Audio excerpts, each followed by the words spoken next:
Well, here we are. We're now on base, CFB Comox. It's about 10 o'clock here, and we've brought all the media people onto the flight line. And apparently this is a pre-practice of the entire air show, so it's going to be fun. We're going to be able to interview crew here, I guess in the next 10 minutes. But we've got about an hour until the flying starts. And of course, CP-140 Aurora right there, looking awesome. My favorite aircraft, so it'll be really nice to see a lot of the Allison engine action with the CP-140s and the Charlie 130s. Behind me is the flight line where they've got the snowbirds parked. And yeah, as I say, so this is the hangar. What does it say? It says 407 Squadron 19 a wing, so CFB Comox. Here we are, and yeah, it should be a good fun day. I'll probably be streaming in 20-minute, 40-minute, 1-hour intervals just based on what's happening, so stay tuned throughout the day, and it's going to be fun. CP-140 has just arrived. Unfortunately, we missed the landing.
brother, the CP-140.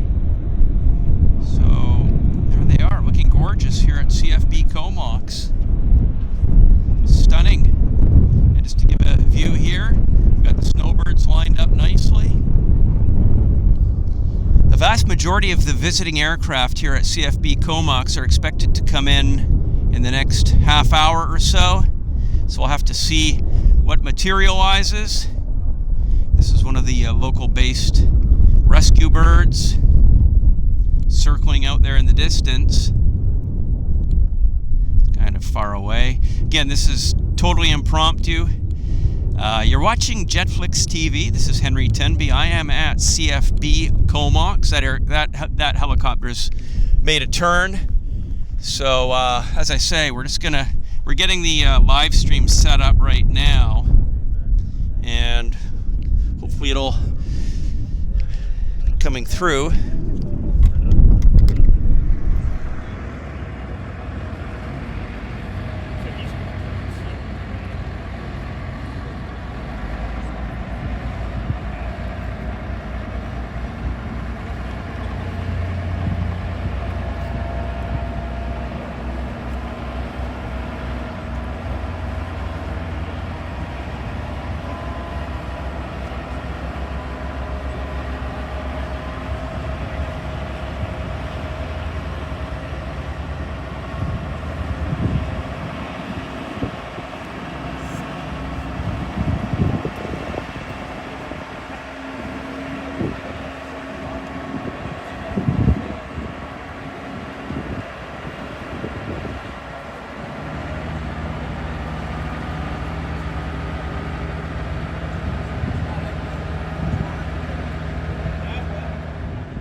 Wonderful.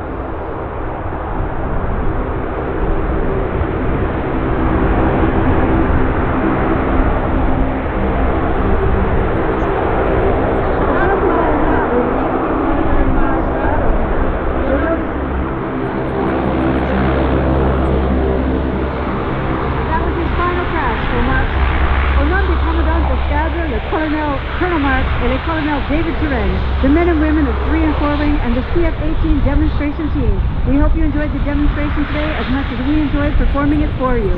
Your CF-18 demonstration team invites you to join us at the autograph area right after this flight where you can... Staying up there, just a lot of linger time as the mighty C-130H flies over top, and you're watching the parachutes coming out.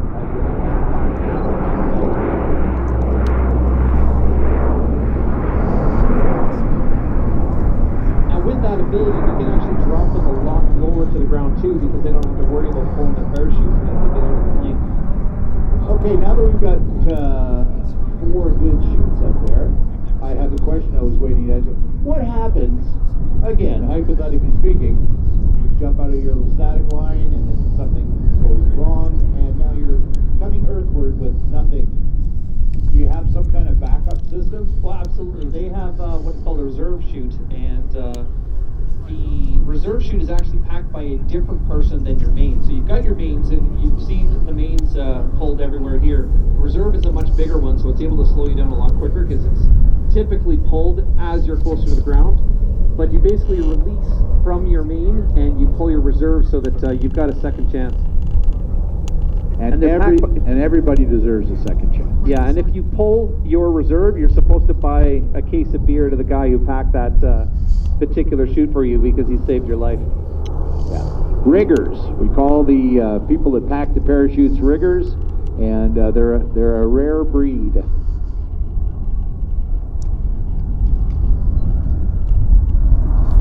Now the Herc's flying back over. Is the loadmaster actually looking down, or are the guys in the front looking down? Like, what are they doing right now to come back over the drop zone? So what was happening in the back end as they were dropping to where they might be, because they may be dropping to someplace outside and they don't know where they are. So we can kind of look at those turns happen. Let's say somebody falls off the launch or something on the way out, right? So we can kind of direct the ground troops to kind of go and help them. And we keep eyes on and we make sure that everybody's on the ground, and they'll give us a radio signal and say, yeah, we're all good to go on the ground, we're good. And if barring a radio transmission, we can also pop 2 green flares, and those green flares will signify jumpers. We go to the back end for the rescue phase. We go back there. Not only can we help the StarTechs up, but once they're on the ground, we also drop items to them. So we are actually the jump master, if you will, to kind of drop supplies down to the StarTechs if they require it. And we're actually going to see that our navigator up there, Major We end up landing, and those square parachutes make that possible. Although he's put it on the fence, don't pull too hard. But yeah, no, this is great. I'm loving this. Great day for jumping.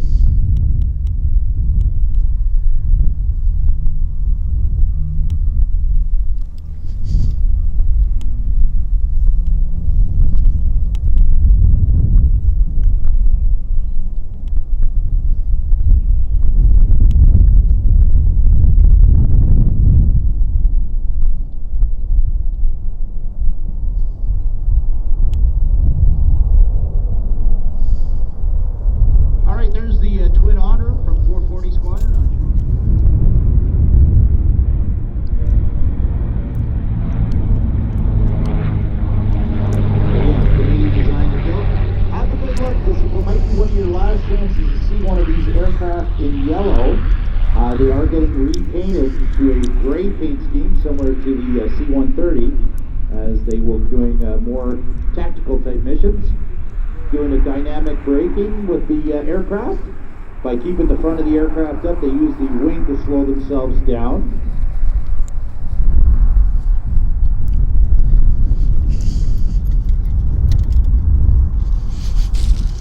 There won't be any coffee spilled today, though. We're already expecting it. He's going though. Look at the smoke coming off that thing. He was anticipating to hit 350 knots, which is about 650 kilometers per hour.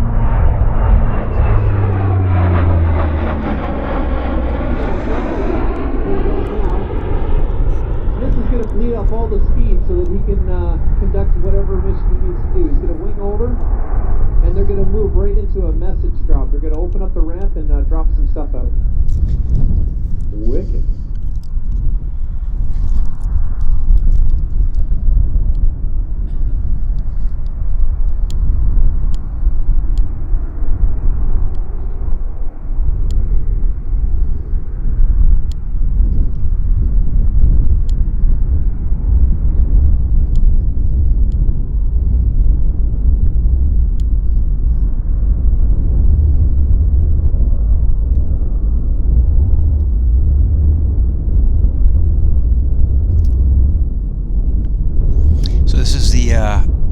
Comox Air Force Base Media Day, C-130 demo, flight demo. Very extensive flight demo of the C-130, which is fantastic. We've had multiple Herc flights today, and they're really putting on a hell of a show, which I love because it's an older version of the Hercules.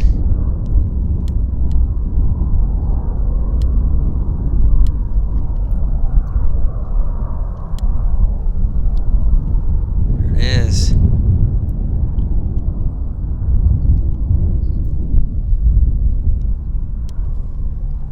All right, folks, the ramp is down on the mighty C-130, and they're going to be getting ready to come in for a bundle drop. Now, unlike a piloted parachute, these are just bundles. Now, I told you earlier that if something's coming towards you and you see it coming, just to stand still. There's nobody steering this bundle, so if it's coming towards you, run like hell. Run. Well, run like hell. This isn't a bundle drop? No, so what they'll do first is they'll just drop a message, and this is typical of an actual SAR mission. Sometimes the people on the ground just need gas, or they need directions as to where to go next. So what we do is we drop what is called a message, or a radio. All right. And it's usually done at about half the altitude.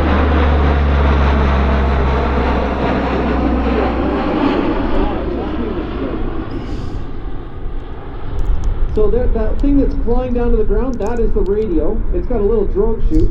And at the same time, simultaneously, they drop streamers for the bundle to see what the wind was doing.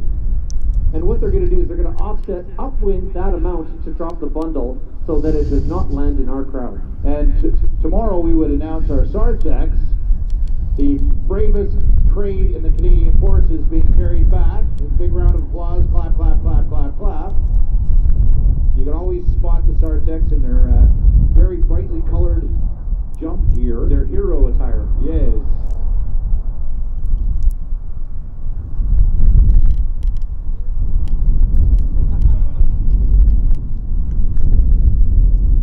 On these non-piloted parachute drops that we're about to see, if something's coming towards you, feel run free like to hell. calmly step out of the way. Run like hell. You look a little fast. You think this is a bundle drop? Yep, this absolutely could be it.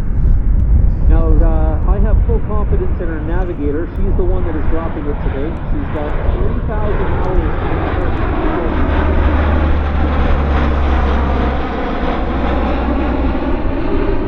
There goes the bundle. Did it get a little blast of wind off the engines when it came out there? It looked like it went... No, that's the forward motion of the bundle, and the parachute is basically being a drogue chute initially, and then it'll slow it down to here. Okay, I got you. There it is. On safety There we on go. the ground. Not anywhere even near This the ground. aerial demonstration of the Hercules is absolutely magic. You do not get to see this in Abbotsford. And that's the idea. Definitely not. Everything in the same location. I got to see the message Absolutely earlier, magic. And the message said, "Happy birthday, Rob Jones."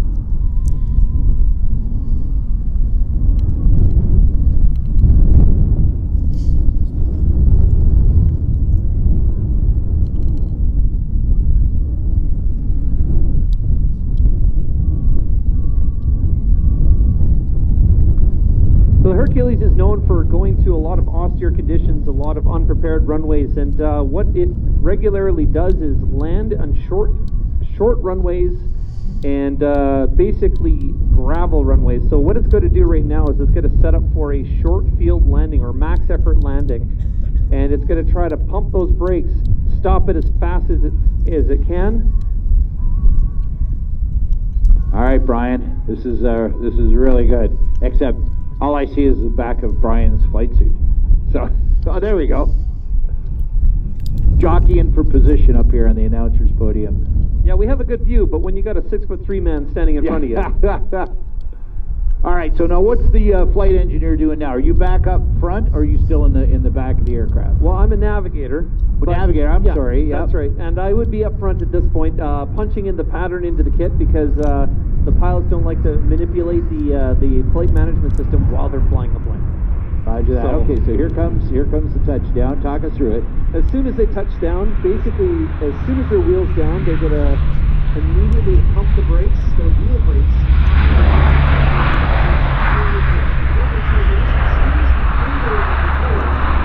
The engines don't change the direction or the movement at all. That was actually really short. That's impressive. Great job. Now, we saw the twin otter that they flew into there. Now he's back up. Does he have a reverse button or anything? He does have a reverse button. It's the same button he has to stop just a minute ago. You can see the back end is open. Unlike the modern vehicles these days, we don't have backup cameras. We got backup load mixers. And the load mixers sit at the back and say, hey, do this material or you got this much clearance. You know the components of your concept of it. Now is the MacNeil, years ago. You see that thing with the silver, with a white top and a white bolt straight down the side. Now they're putting like this. As I was saying earlier, the twin otters are going to be putting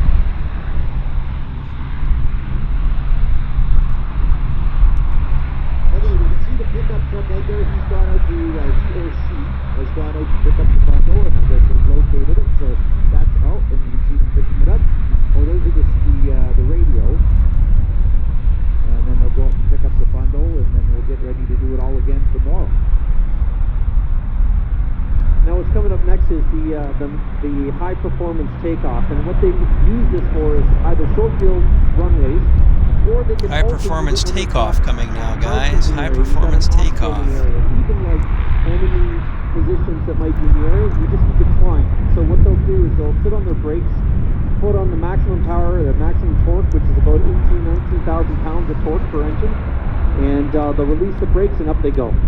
That's wicked.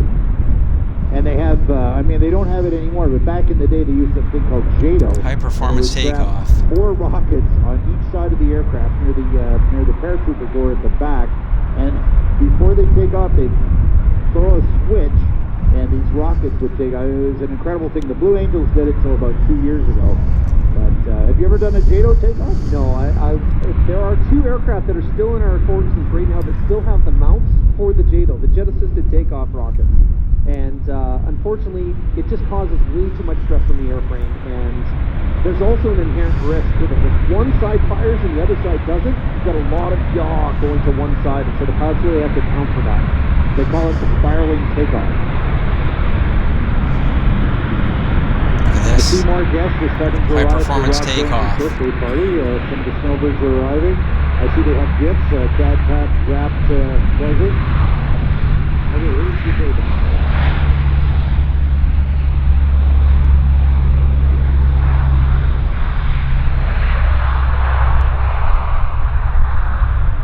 This takeoff dedicated to Colonel Rob Jones.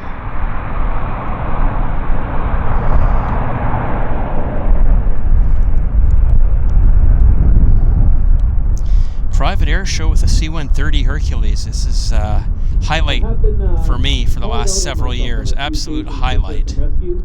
Wow. Stating that there is an aircraft, a large aircraft on fire with smoke trailing behind it. Say, no, that's just an H model. No, that's just us, the normal ops. In fact, the other year we actually had a Lancaster flying formation with the Hercules, and the Hercules was producing more black smoke than the Lancaster. Yes. Yeah, I believe that.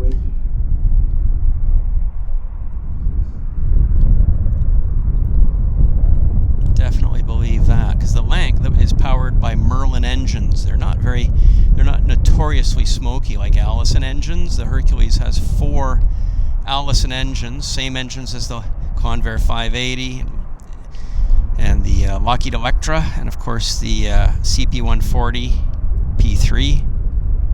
So it's quite a smoky engine, 1950s generation engine that puts off quite a lot of smoke. Yeah, as I say, I've been attending air shows and airport filmings for 50 odd years, and I've never seen this much Hercules action as I've seen today. Ladies and gentlemen, with a stirring rendition of "O Canada," Rich McDougall. Rich? No, just kidding. That'll be tomorrow, and one of our snowbird pilots will be doing our national anthem, and you will not believe the voice on this guy.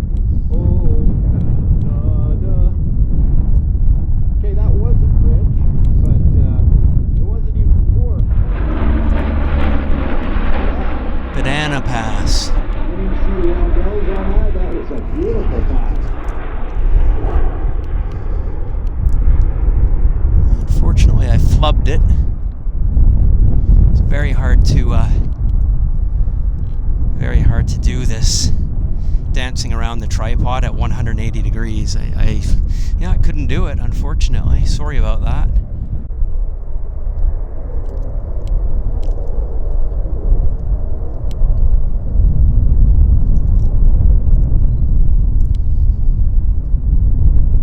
And if all goes to plan, they're going to stop in front, pop the top, and someone will show a little flag to show our country's colors.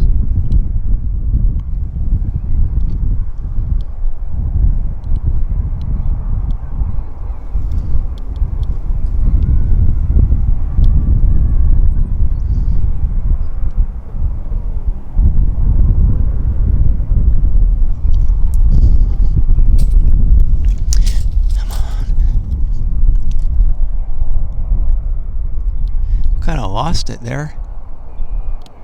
Kind of lost it. There it is.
maybe going to do another pass. Looks like it. It's too high. Yeah, he's too high. He's going to do another pass.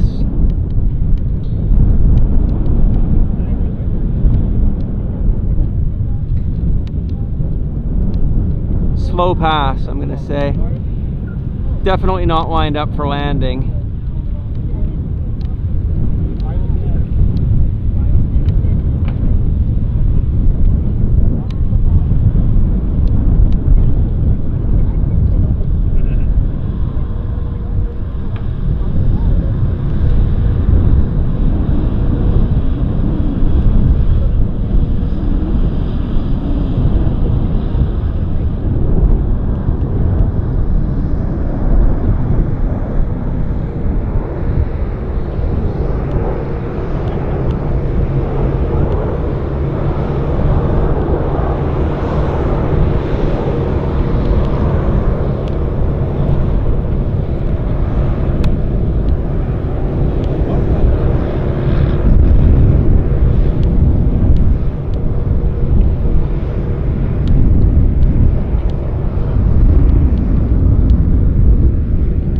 Gears down.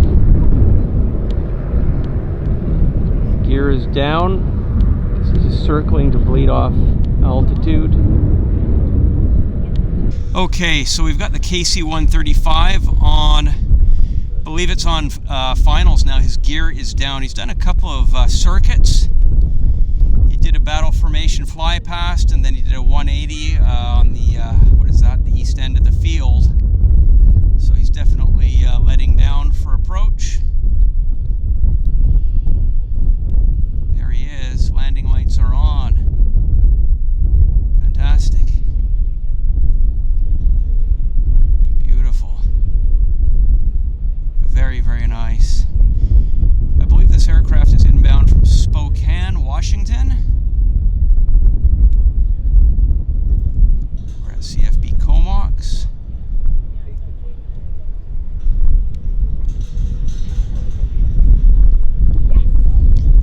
Trees, just like Abbotsford.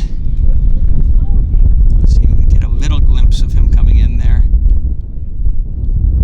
Yeah, we should have stayed where we were, obviously. And there he disappears behind the trees, sadly. Tail above the shrubs. Standard operating procedure. Like Abbotsford, actually.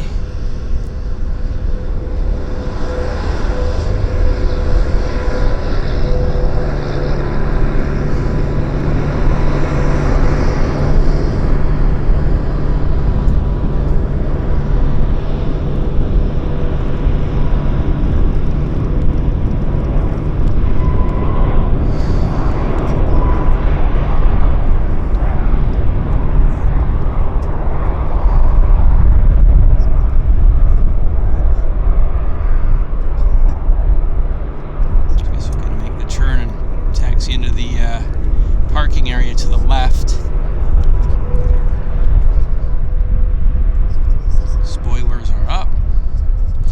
Yeah, I'll make the turn to the left and then I guess taxi and park where the P3 parked, kind of behind where we're standing right now.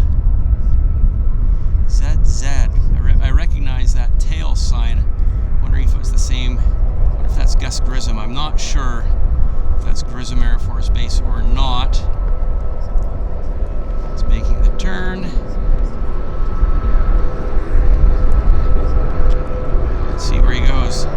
There goes the follow me truck. There's the follow me. And there's the 135.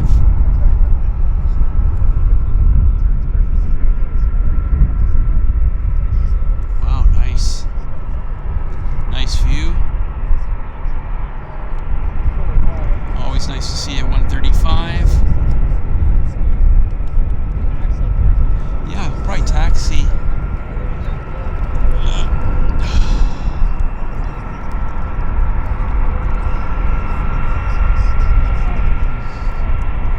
Where's he going?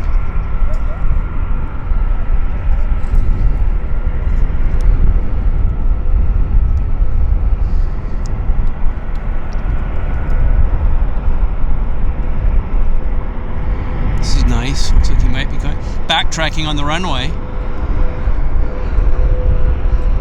Nice. Perhaps.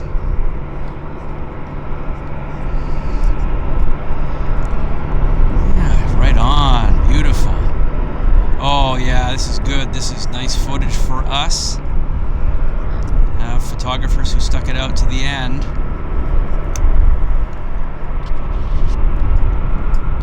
Beautiful. I was prating about earlier. I shouldn't have put the camera away. It's the golden rule of air shows. Never put your camera away until you've actually left the field. And I broke my own rule, so.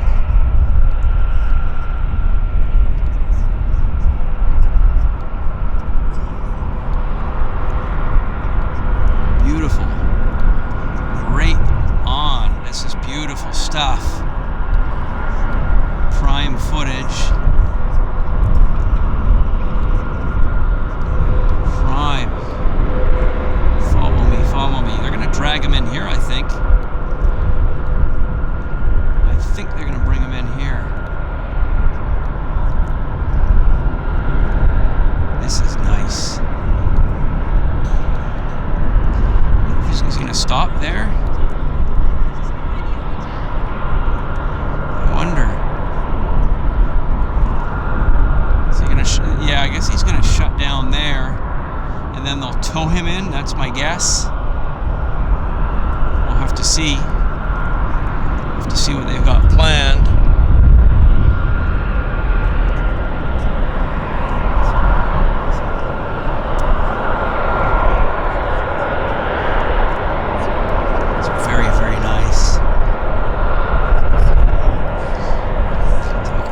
Look at this aircraft.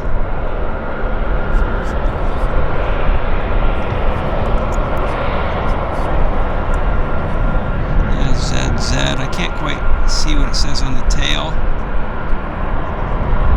But yeah, good looking KC-135. It actually did a fly past on the field about 3 hours ago, so they went and did some training.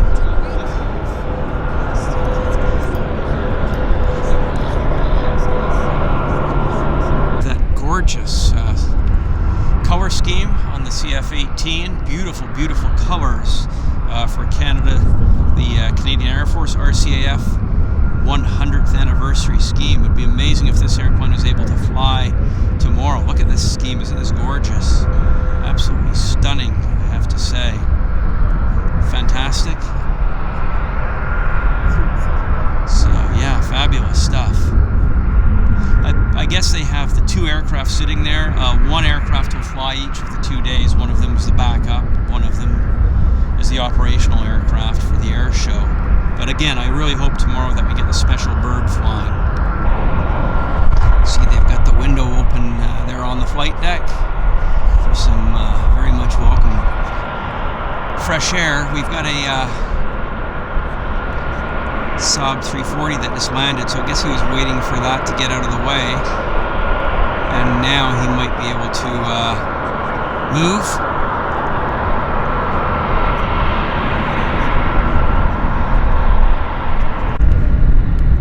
Where is that? Cormorant inbound. Nice. So different color scheme then than we saw for the flight demo.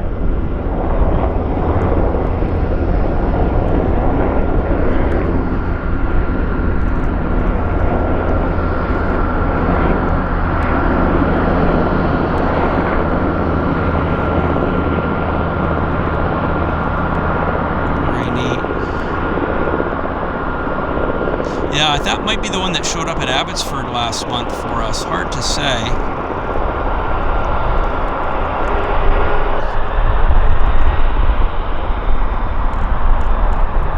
135 taxiing nicely.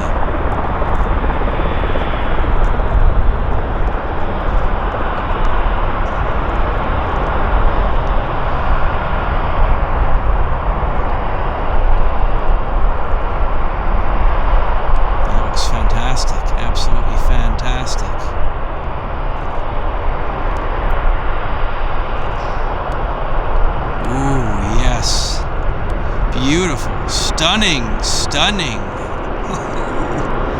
Look at this. Gorgeous.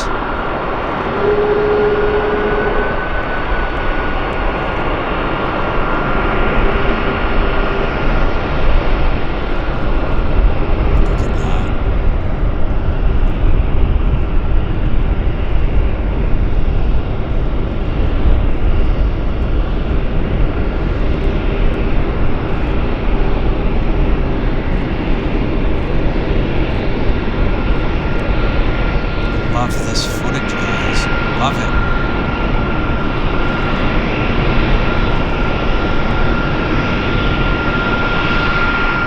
Rudder action.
Fabulous.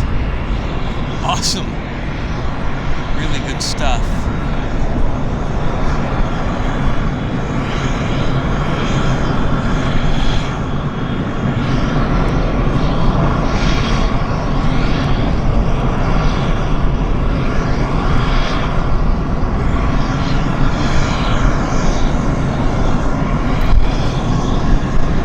Strange looking Dash 8 here, by the way.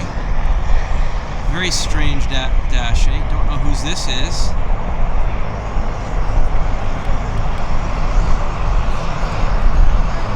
Who the heck is this?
There's the monstrous airplane there. C-17 has arrived at CFB Comox. Nice. Very nice.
all military, mostly Canadian Armed Forces, and we're having an awesome day. I hope you're enjoying the show. If you are, appreciate your clicking on that thumbs up button. And if you're not already a subscriber to the channel, please do subscribe to the JetFlix TV channel. That would be much appreciated. Fantastic. It's an awesome air show here at CFB Comox, and I can't wait to come back again a couple years from now. So thanks for watching. The show continues. My name is Henry Tenby, and I'd like to introduce my brand new book for classic airline fans. It's called Air Travel Time Machine, and it features over 600 fabulous color Kodachrome memories taken between 1942 and 1960. So this book is a culmination of 30 years of collecting vintage, old aircraft slides from the 1950s and 60s, and this has been my life passion for decades. And the type of pictures that I am very interested in are not the standard images of just sterile shots of airplanes. These are pictures that tell a story, that show people, that show the interiors of airplanes, and show what travel was like during the golden age of aviation.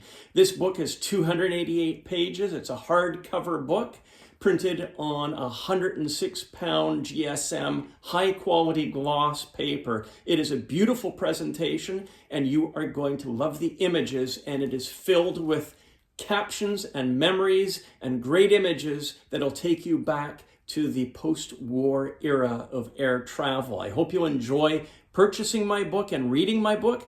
What follows are a selection of sample images from inside the book, just to give you an idea of the atmosphere and memories that are included in this incredible book. So I really hope that you'll enjoy the contents. It is a unique book because it really is a time travel wormhole view back through the sands of time to what air travel was like during the golden age of aviation and airlines.